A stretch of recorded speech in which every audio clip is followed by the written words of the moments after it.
soo dhawaada qaybta ciyaartii waa soo gabagaboodaa hey si ka caawa wax ka dhaho Liverpool caawa guriga Fulham ay imaadeen ayagoo ku hogaaminaya 2-1 kulankii hore balse caawa jiqal loogu dhigay Fulham ciyaar adag la ciyaareen guriga Ingiriiska lagu qabsaday Liverpool ciyaartu waxay ku dhamaatay 1-1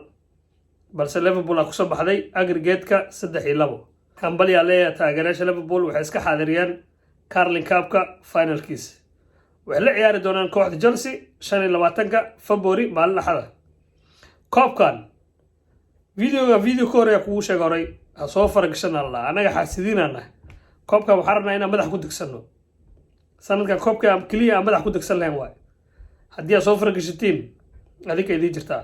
waxaan rabtiin kala qaada FA Cup qaad Premier League ku guuleyso Europa League ciyaarayso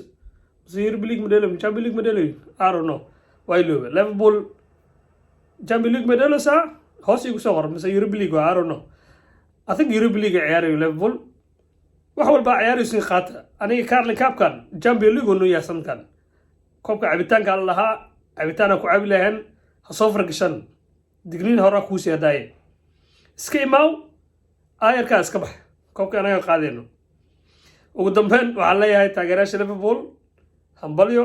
caawa u qalantay inay soo baxdaan kolob mar waliba wuxuuna tusaa inkastoo caawa Robinson u soo kacay balse la ciyaarsiinin Liverpool hambalyo mar kale waa u qalanteen caawa inay soo baxdaan finalkan inuu kolob imaado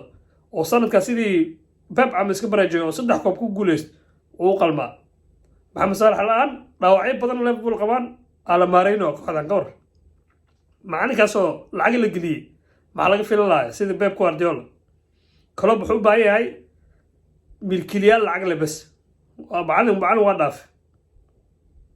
waxaan leeyahay taageerayaasha Liverpool mar kale waxaa haystiin macallin dhaafay